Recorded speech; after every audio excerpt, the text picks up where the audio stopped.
Well, hello. Yeah, the sound was just quiet. That was the sound of quiet. And I don't know, I haven't decided I'll have some music over this or not. Um, or I'll speed it up so it's all done in a quick minute. But what I'm doing, what the hell am I doing? I'm putting glitter on a logo of Batman number 460 that came out in 1991. And I'm reformatting the complete issue.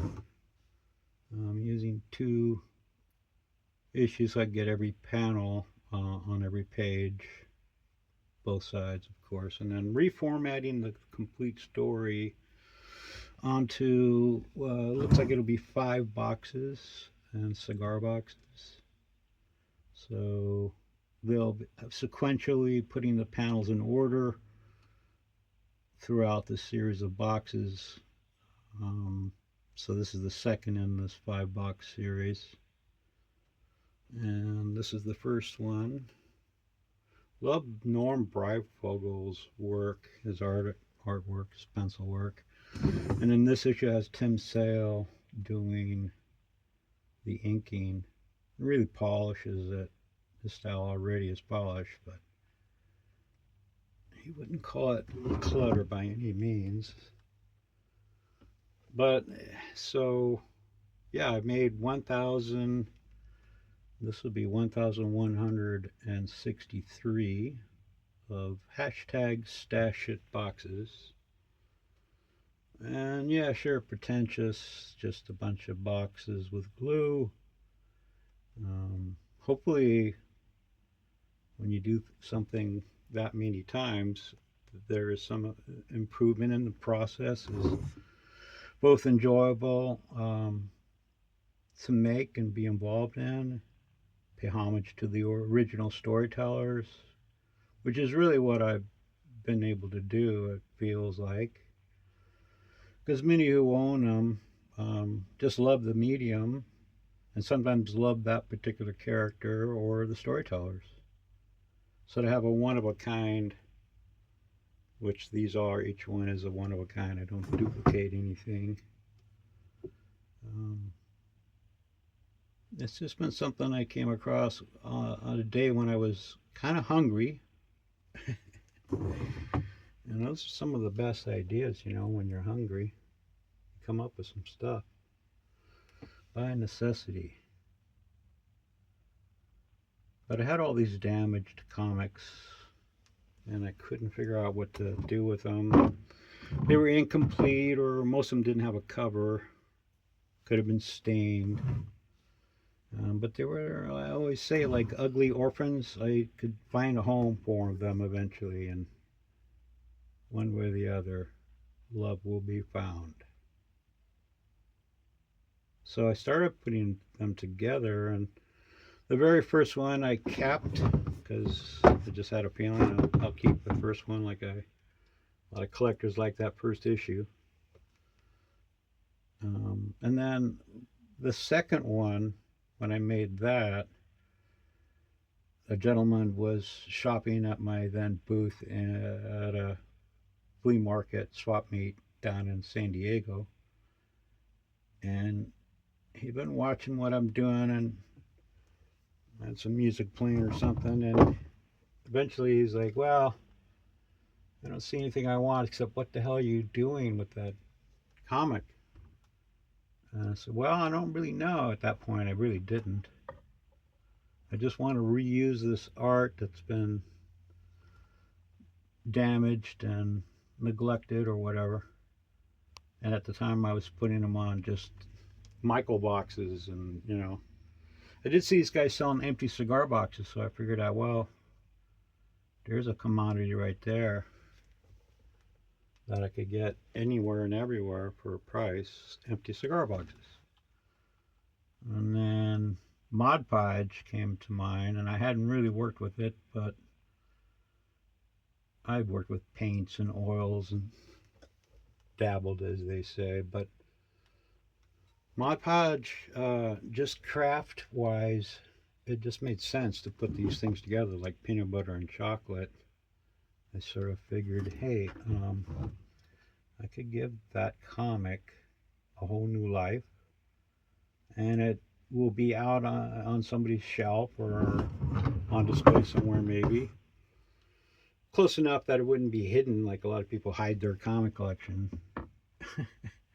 Maybe in a protective stance, or no, I'm not a nerd.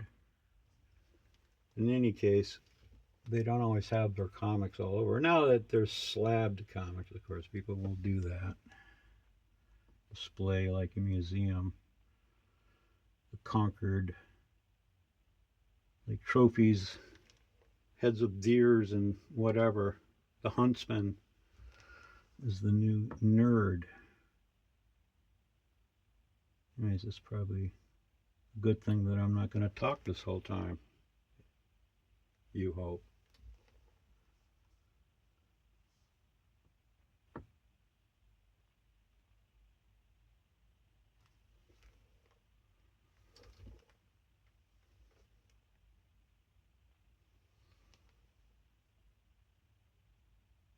But each one of these boxes really do take some time to do what I want to do with them.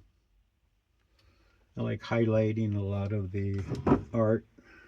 Some of these, they work well when you highlight a lot of the lettering, the action. A little glitter on a instrument board goes a long way. It's a nice little slide top, a diesel cigar box called Hair of the Dog. And this is a My Father's cigar box. And this is box 1 to the series. Don't fall. And this one is like an open book style. It goes those 4 pages with some the original adds to that. And then this, like I said, continues into the one I'm working on now. And then I have 2 more to put together.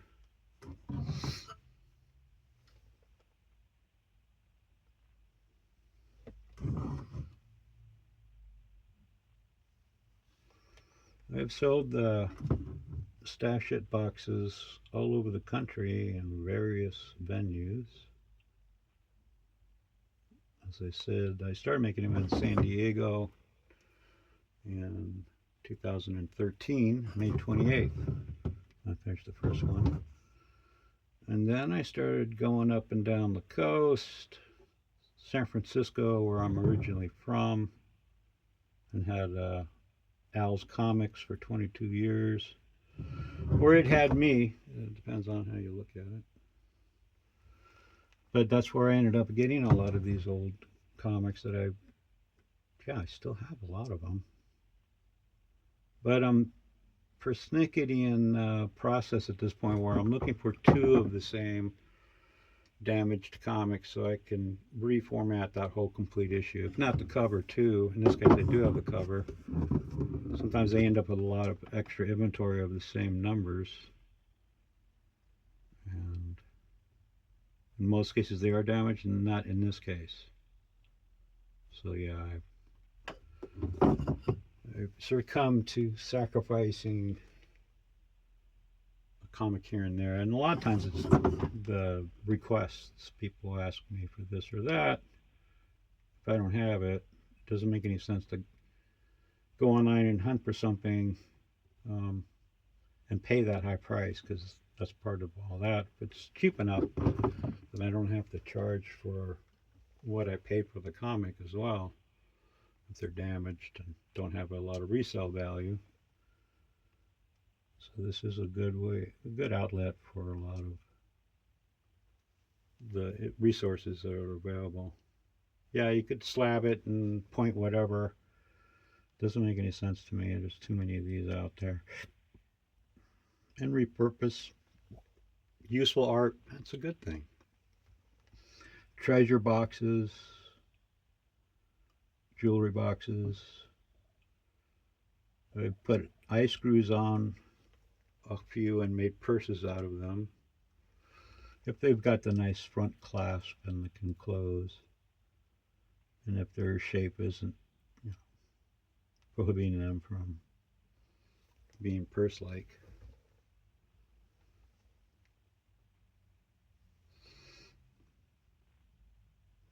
So yeah, up and down the coast from San Diego up to Seattle, San Francisco, various venues, but sometimes just the street, because that's the only place you come across. And if it's not corporate owned, you may be able to get away with that. No matter what it is that you're crafting, you're showcasing something that's a creative outlet for you, and also something that people not all do. No matter what you produce artistically, not all recognize it as such, of course. For years I would just sort of like watch how many people would pass me on the street and not even notice I existed. And then how many people did. And I had some time, so in between making boxes while I'm on the street, even just trying to keep on keeping on. I I started counting, and I think it was more like on the average of 1 in every 1,000 would absolutely stop and check out what I had, and 9 times out of 10 that person would buy something. Had to have one of the boxes I had. Usually have a variety, so especially if I'm on the road or doing a variety of different venues, I try to build up some inventory. Since I've had room for comics here in Wisconsin, I mean, there's a small shelf, and they just like finish them, put them up, and they've been selling, which is really great. Both for people who just appreciate what they are, and then they've been good gifts. So yeah, I've now have sold everything but about 15 of them I have, since I just finished like 7.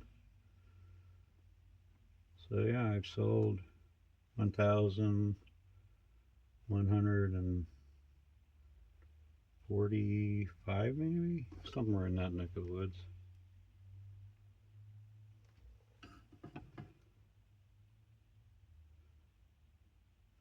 Did get out to East Coast and sold a little there, and New Orleans was great. I was down there for 3 years, various venues. A couple of them on Magazine Street, though.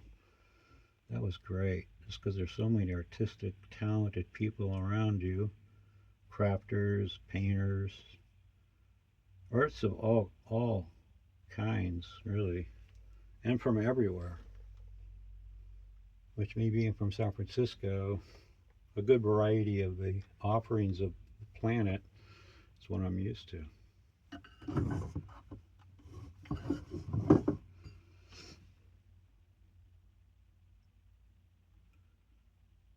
It's January 2026. It's just what they said it would be.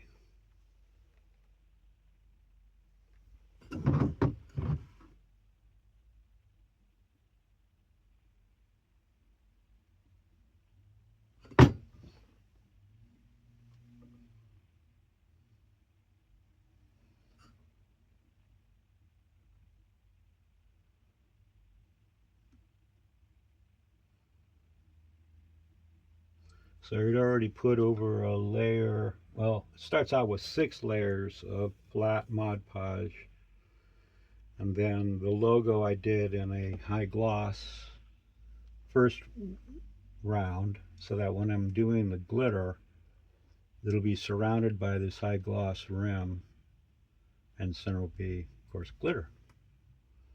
It takes a while for that to pop like it does here.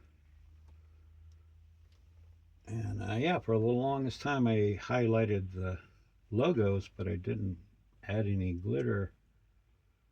When I got down to New Orleans, and people have got glitter on their face, yeah, all everywhere.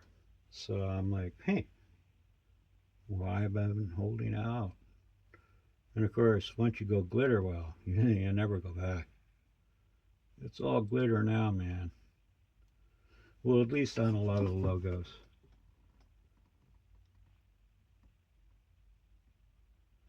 You don't want to overdo anything.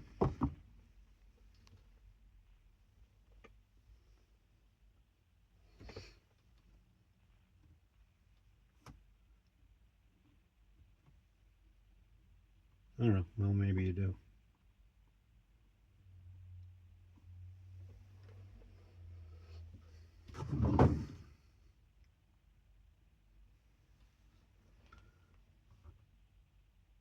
So I just got my tripod today. That's how in tuned I am with whatever. And I'll probably either not post this video or speed it up. I know I know a lot of musicians, which I always feel fortunate to be able to realize. And so many musicians, I'm hoping I can get permission from some of them so that I could use their music as a background. Um, I don't know how much I want to verbalize through these videos, and nor do I know how much anyone wants or cares to hear whatever I have to say or even do. But you got to step into it to find that out. I don't know if any of you are on Blue Sky, but it's kind of like that, you know. I mean, I'm not getting any response, and that's just fine. It's more like I'm doing it because I love doing this. I don't know why, but maybe it's been really therapeutic for me in certain ways. Um,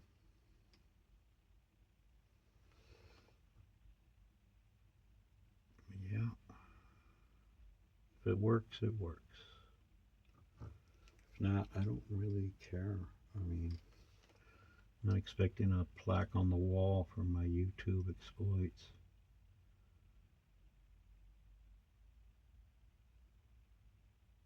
If I could get a handful that watch any of these comic book, freaky, nerdy videos, that's great.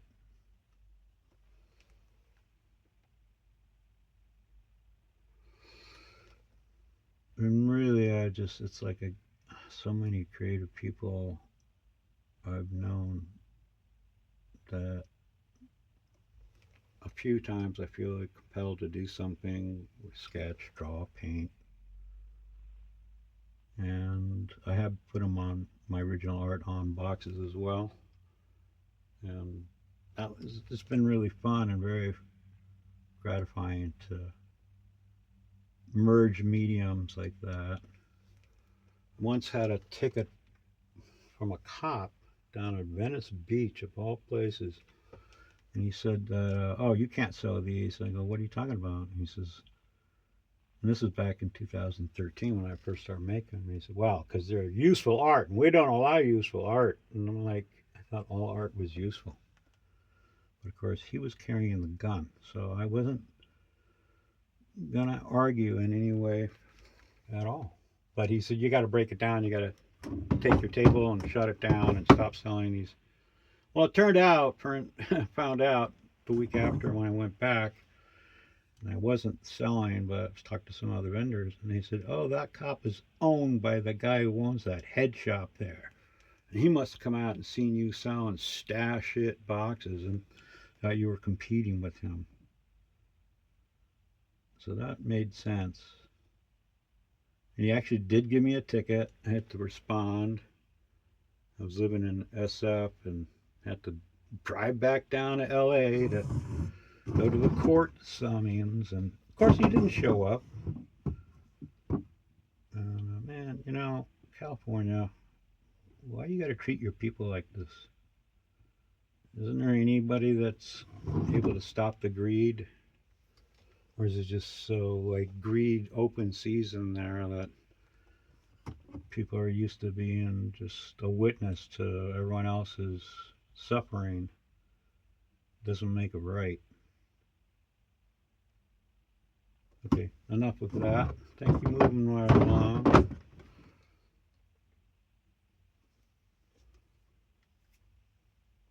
Getting sloppy, getting glitter everywhere.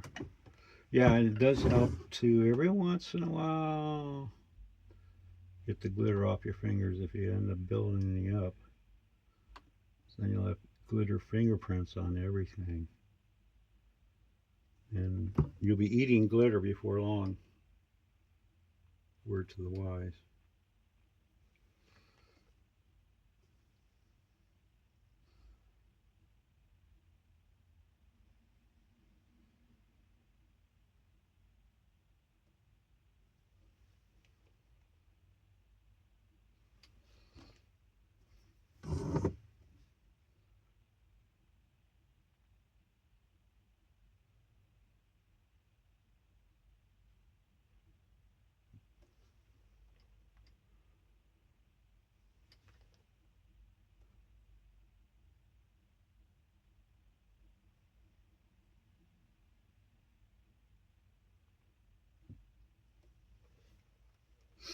while I was traveling after the West Coast, coming to the Midwest, I found quite a few venues that I just discovered on the fly and was able to set up my table, pop up tents, and make sales.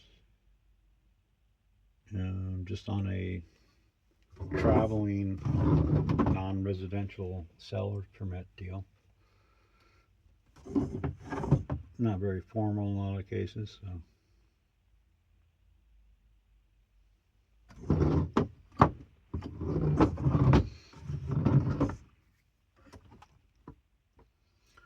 But pretty interesting. There's certain areas in big cities where you're just not allowed to. The corporation owns every bit of the sidewalk. They have their own cops that come out of the building and tell you to shut it down, whatever it is you're trying to sell. I mean, I don't know. Maybe they'll let the Girl Scouts and the Boy Scouts do their thing, but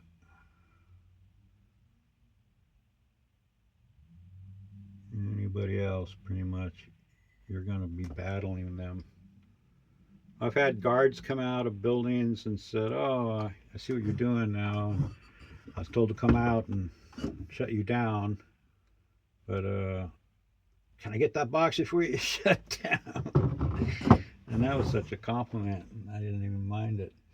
In other cases where the cops did come out and they said, "Yeah, we got a complaint, blah blah blah," and they asked me to move, I moved, and I hadn't made a sale all day. As soon as I moved, I made $150 sale. So you don't fight currents.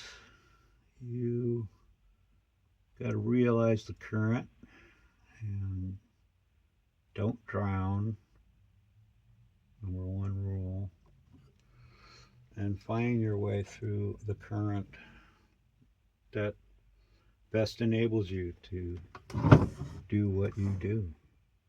Hopefully, that's a positive thing.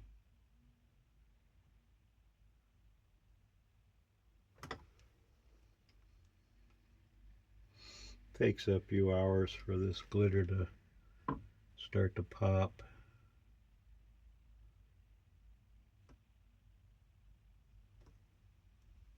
And I use my trusty dandy blooper to get the blooper.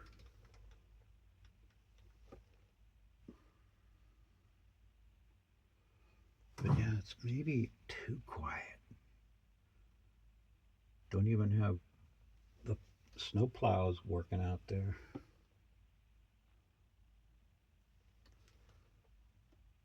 We did get some snow in Wisconsin last week. Temperatures have been, Wisconsin in a winter temperature.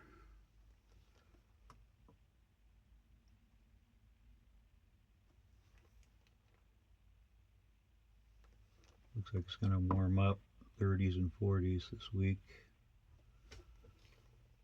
Get me to get out there walking, which I need to do.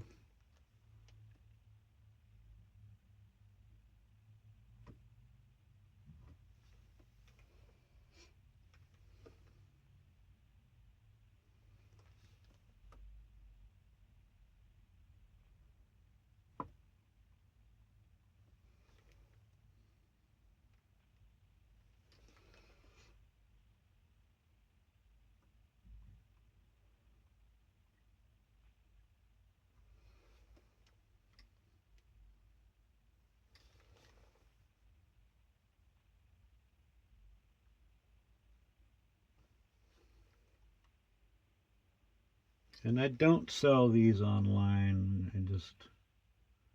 I don't have to. Um, it's not something I love to do, mostly because of the packing is really not an easy chore to pack these things up. And they take some time to cure, so you can't even consider shipping them out for a couple months at least, really.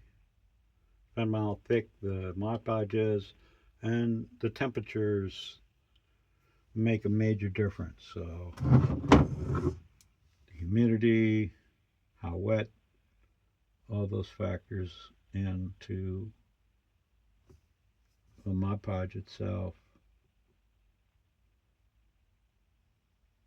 being that it's not going to dry thoroughly, and if you put paper on it or something can stick to it, as if it's in a hot car, and temperatures can get, as we know, not good for anything. So, like your regular comics not wanting to be in your car windshield, there's definitely environmental considerations for all the things we love.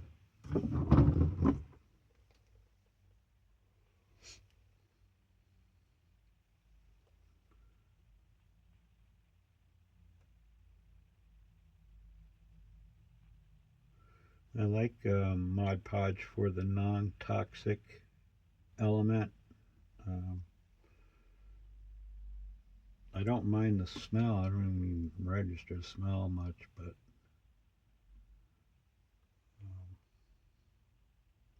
if it was anything else, some of these are really deadly. Just your average paints can be pretty intoxicating and not good on overall health for the users on some of this.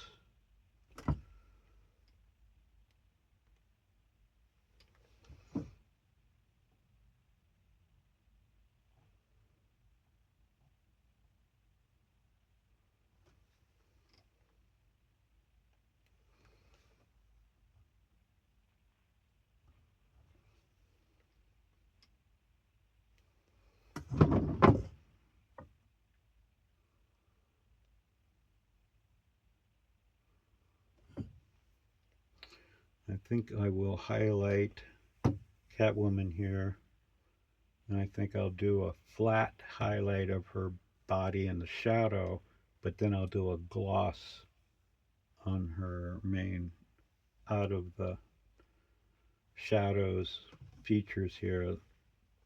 They'd probably look better highlighted in a gloss.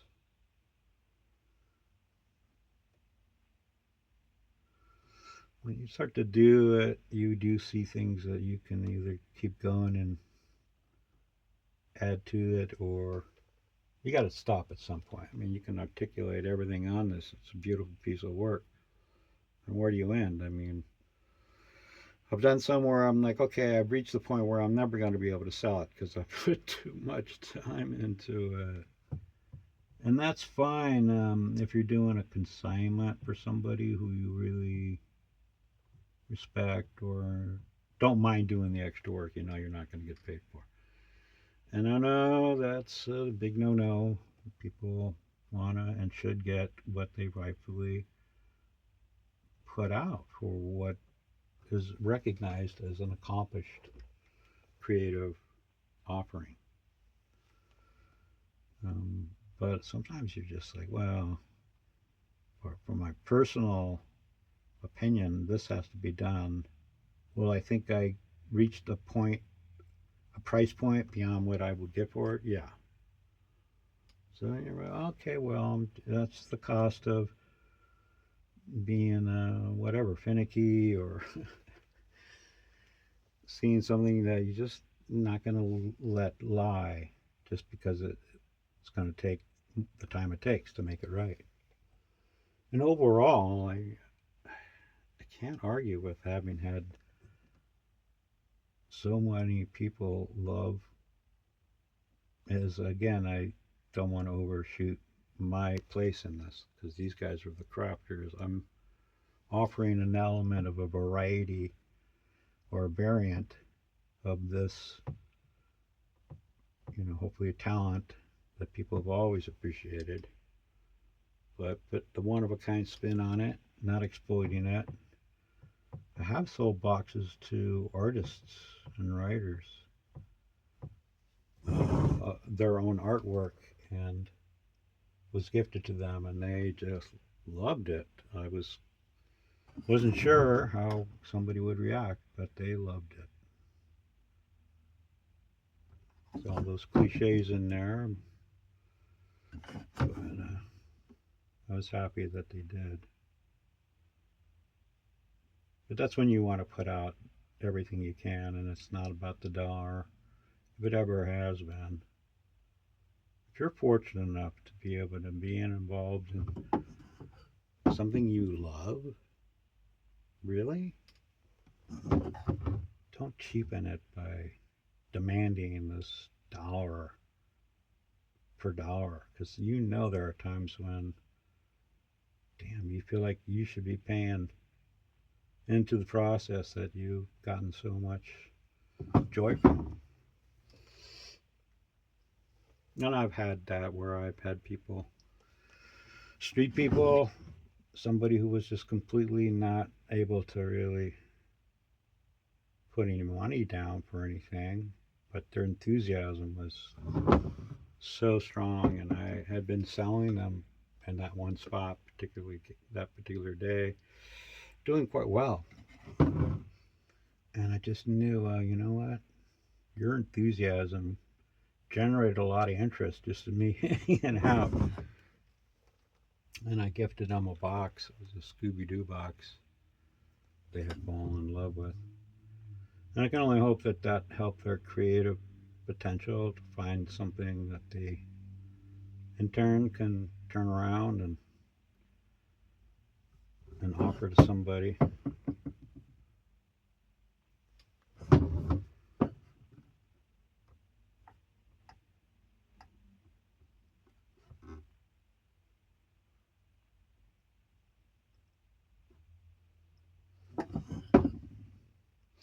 Oh, and by the way,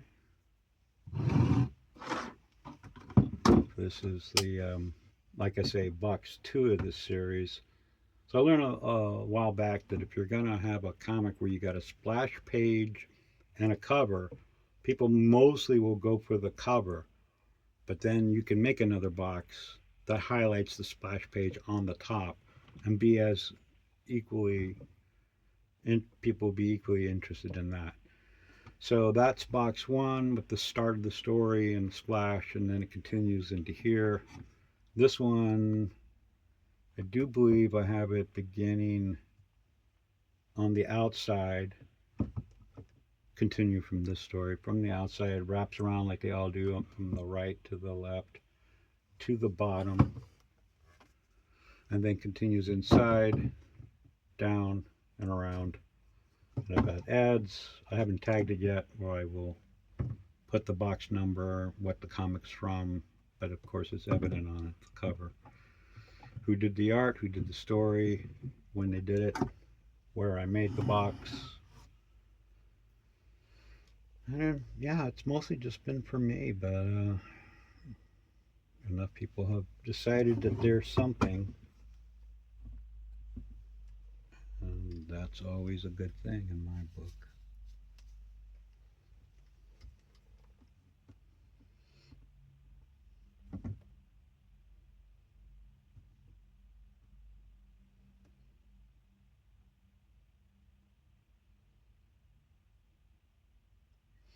I have some consignment work local that I'll be stepping into, but I don't like to do online consignment stuff because, again, it gets a little too involving. Um, and I can only make enough of these, period, and you can see how long I painstakingly put time into making this work a certain way.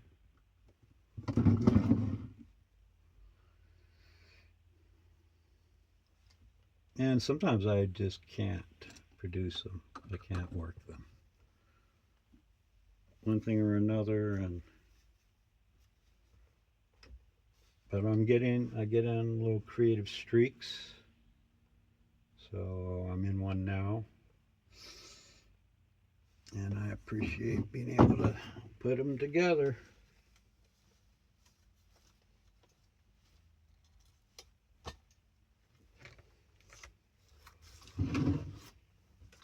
Lining up what's coming next.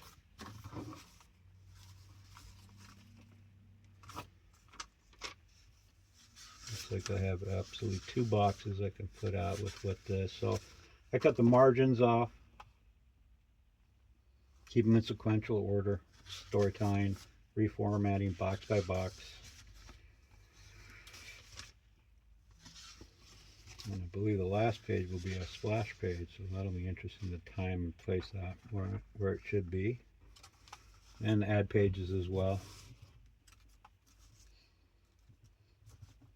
Yeah, so that's about it. I'll probably end up, like I said, either speed this one up, throw some music down, or leave it as it is and torture those who sit through this whole process. In any case, I hope you're well and hope to see you again.